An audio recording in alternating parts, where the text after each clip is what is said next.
കേശവേട്ടനാണല്ലോ വിളിക്കുന്നത്. എന്താ കേശവേട്ടാ, നമ്പർ മാറി വിളിച്ചതാണോ? അല്ല മോളെ, ഞാൻ മോളെ തന്നെ വിളിച്ചത്. മോളെ ഓപ്പോൾ വിളിച്ചായിരുന്നോ? ഓപ്പോള് വിളിച്ചില്ലല്ലോ. എന്തെങ്കിലും പ്രശ്നമുണ്ടോ കേശവേട്ടാ? ഇവിടെ ഒരു പ്രശ്നമുണ്ടായി.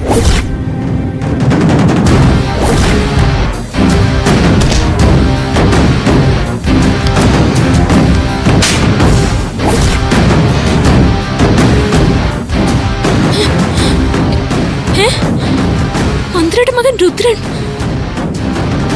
അവനാണോ മനയിൽ വന്ന് എന്റെ മുത്തച്ഛനെ ഉപദ്രവിച്ചത്? അയാൾ തന്നെയാ മോളെ. കൂടെ ഒരുത്തനും കൂടി ഉണ്ടായിരുന്നു.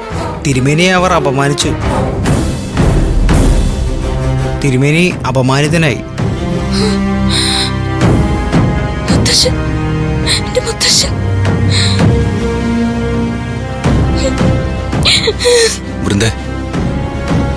രുദ്രൻ എന്തിനാ മനേ കയറി മുത്തശ്ശനെ തല്ലിയത്? അവന്മാര് തേടുന്ന പ്രതിയെ കണ്ടെത്താൻ മുത്തശ്ശൻ സഹായിച്ചില്ല, അതിനെ തല്ലിയത്. നീയാണല്ലോ ആ പ്രതി.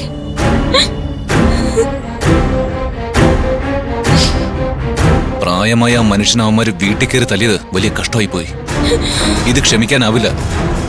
അവന്മാരെ രണ്ടുപേരും എന്താ ചെയ്യേണ്ടത്? ഞാൻ പോയി അവന്മാരെ കൊന്നുകളയട്ടെ? കേട്ടിട്ട് എനിക്ക് സഹിക്കുന്നില്ല. താൻ പറഞ്ഞ ഞാൻ അതും ചെയ്യും. താൻ ഇപ്പൊ ഒരു വാക്ക് പറഞ്ഞാൽ മതി, ഞാൻ പോയി അവന്മാരെ ഒരു നിമിഷം കൊണ്ട് തീർത്തിട്ടിങ്ങ് വരും.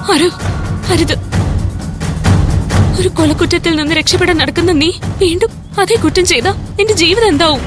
പിന്നെ അവന്മാരെ വെറുതെ വിടണോ? കുറച്ചു നേരത്തേക്ക് എന്നോടൊന്നും ചോദിക്കരുത്. എന്നാലും അവിടെ പോയിട്ട് നമുക്കതങ്ങ് ചെയ്യാം അല്ലേ?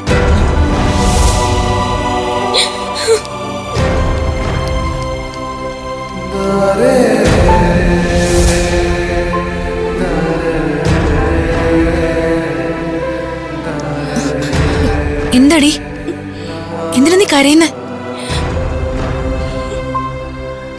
വൃന്ദ, നീ എന്താ കരയുന്നേ? കാര്യം എന്താന്ന് പറ.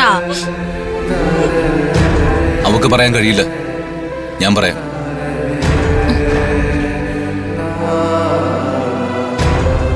ഇവിടെ എന്താ നടന്നത്? നീ ഇവളും തമ്മില് വഴക്കുണ്ടായോ? ഞങ്ങൾ തമ്മിലുള്ള വഴക്കിനല്ല വൃന്ദ കരയുന്നത്. പിന്നെന്താ പ്രശ്നം? പ്രശ്നം നിങ്ങൾ തമ്മിലാണോ? വൃന്ദ പറ, എന്താ പ്രശ്നം? വൃന്ദയുടെ മനയിലുണ്ടായ പ്രശ്നമോ? മനയിൽ എന്താ പ്രശ്നം? മുത്തശ്ശനോ ഓപ്പോൾക്കോ വല്ല സുഖമില്ലാതായോ? നമുക്കാർക്കും ക്ഷമിക്കാൻ കഴിയാത്തൊരു പ്രവൃത്തിയാ അവിടെ നടന്നത്. അത് എന്ത് പ്രവൃത്തിയാ? ആ രുദ്രനും ഫ്രണ്ട്സും കൂടി മനയിൽ കയറി ഇയാളുടെ മുത്തച്ഛനെ തല്ലി. നമ്മുടെ മുത്തശ്ശനെ രുദ്രൻ തല്ലിയോ? മുത്തശ്ശന് ദേഹത്ത് അവൻ തൊട്ടെങ്കിൽ അവനെ കൈ തല്ലി ഓടിക്കണം. വൃന്ദേ, നേരാണോടി കേട്ടത്? അവൻ മനയിൽ പോയി മുത്തശ്ശനെ തല്ലിയോ? നിന്നോടാണ് ഈ കാര്യം പറഞ്ഞത്? ഓപ്പോളാണോ? അല്ല, കേശവേട്ടനെ വിളിച്ചു പറഞ്ഞത്. ഇങ്ങനൊരു സംഭവം നടന്നിട്ട് ഓപ്പോൾ എന്താ നിന്നെ വിളിച്ച് പറയാതിരുന്നേ? ഞാൻ അറിയരുതെന്ന് ഓപ്പോൾ ആഗ്രഹിച്ചിട്ടുണ്ടാവും, അല്ലെങ്കിൽ എന്നെ അറിയിക്കണ്ടെന്ന് മുത്തശ്ശൻ പറഞ്ഞിട്ടുണ്ടാവും. രുദ്രൻ എന്തിനാ നിന്റെ മനയിൽ പോയേ? മുത്തശ്ശനെ അവൻ കൈവയ്ക്കാനുള്ള കാരണം എന്താ? അവന്മാർക്ക് ആര് വിളിച്ചിരിക്കുന്ന സ്ഥലം അറിയണം, അതിനു വേണ്ടിട്ട് പോയതാ. മുത്തശ്ശൻ തയ്യാറായിട്ടുണ്ടാവില്ല, അപ്പോഴേ ഇതെല്ലാം നടന്ന്. എന്നെ തേടി അവന്മാർ ഏതറ്റം വരെ പോയാലും കണ്ടെത്താനാവില്ല. അതെന്താടാ, കണ്ടെത്താൻ കഴിയാത്ത അമാനുഷിക ശക്തിയാണോ നീ? ഞാൻ ഇവിടെയല്ലേ ഒളിച്ചിരിക്കുന്നത്. ഇതൊരു അവന്മാർക്ക് കണ്ടെത്താൻ പറ്റിയോ? ഇനിയും അതിന് കഴിയില്ല. ഇത്രയും നാളെ രുദ്രനും കൂട്ടരും നമ്മുടെ പിന്നാലെയായിരുന്നു. ഇപ്പൊ വൃന്ദയുടെ മന. നാളെ നമ്മൾ ഓരോരുത്തരുടെയും വീടുകളിൽ അവന്മാരെത്തും. ഇത് തടയണം. അവിടെ എന്താ നടന്നെന്ന് വ്യക്തത കിട്ടിയേ പറ്റൂ. ആദ്യം മുത്തശ്ശനെ കാണണം. എന്ത് ചെയ്യണമെന്ന് അത് കഴിഞ്ഞ് നമുക്ക് തീരുമാനിക്കാം.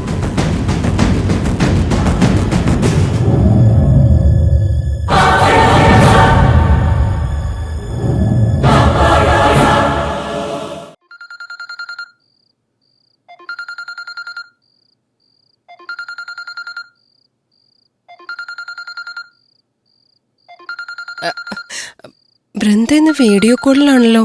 ഇത് പതിവില്ലാത്താണല്ലോ. എന്താ മോളെ പെട്ടെന്ന് വീഡിയോ കോളി വന്നത്? ഓപ്പോളെ അവിടെ എന്തെങ്കിലും പ്രശ്നമുണ്ടോ? ഇവിടെ എന്ത് പ്രശ്നം? ഇവിടെ ഒരു പ്രശ്നമില്ല മോളെ. ഒപ്പോളെ മുത്തശ്ശൻ എന്തെടുക്ക? മുത്തശ്ശൻ അവിടെ ഇരിപ്പുണ്ട്, വിശ്രമിക്കുക. നിങ്ങൾ എന്താ വിളിച്ചേ? മുത്തശ്ശൻ എന്തോ പറ്റിയെന്ന് ഞങ്ങൾ സ്വപ്നം കണ്ടു, അതുകൊണ്ട് വിളിച്ചതാ. അത് മുത്തശ്ശൻ എന്താ പറ്റിയത്? ഒന്നുമില്ല മോളെ. ഞങ്ങക്ക് മുത്തശ്ശനൊന്ന് കാണണം. ഓപ്പോളിന്റെ മുത്തശ്ശനൊന്ന് കാണിക്കാൻ പറ്റോ? കുട്ടികൾ എന്തെങ്കിലും അറിഞ്ഞിട്ടായിരിക്കോ വിളിക്കുന്നത്? ഓപ്പോളെ മുത്തശ്ശനൊന്ന് കാണിക്കേ, ഞങ്ങക്ക് മുത്തശ്ശനെ കാണണം.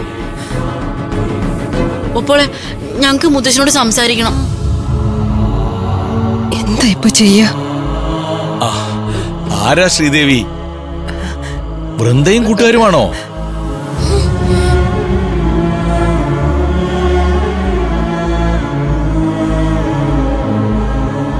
ഈശ്വരാ, മുത്തശ്ശ കൈക്ക് എന്താ പറ്റിയത്?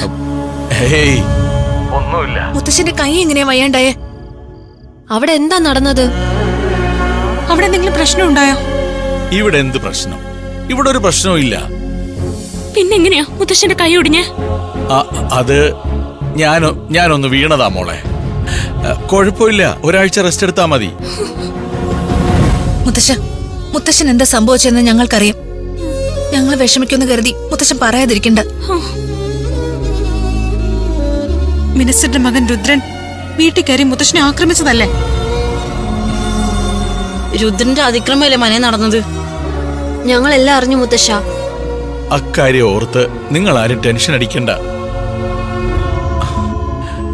അവര് രണ്ടുപേരെ ഇവിടെ വന്ന് പ്രശ്നം ഉണ്ടാക്കിയെങ്കിൽ ഞാൻ പോലീസിന് പരാതി കൊടുത്തിട്ടുണ്ട്. അവരുടെ കാര്യം പോലീസ് നോക്കിക്കൊള്ളും. ഓപ്പോളെങ്കിലും ഇക്കാര്യം ഞങ്ങളെ അറിയിക്കണമായിരുന്നു. ഇക്കാര്യം ഞാൻ നിന്നെ അറിയിക്കാനിരുന്നാ മോളെ. മുത്തശ്ശൻ സമ്മതിക്കണ്ടേ? ശരി, ഓപ്പോളെ വിളിക്കാം. പാവം മുത്തശ്ശൻ, കൈക്ക് നല്ല പരിക്കുണ്ട്. രുദ്ര മുത്തശ്ശനെ ക്രൂരമായിട്ട് ഉപദ്രവിച്ചിരിക്കുക. എനിക്കിത് കണ്ടിട്ട് സഹിക്കുന്നില്ല. പാവം മുത്തശ്ശൻ. രുദ്രൻ നമ്മുടെ മുത്തശ്ശനെ അപമാനിച്ചു. രുദ്രൻ മനയിൽ പോയി കാണിച്ചത് വലിയ അതിക്രമോ? ഞാൻ കാരണം മുത്തശ്ശൻ അപമാനത്തിനായത്.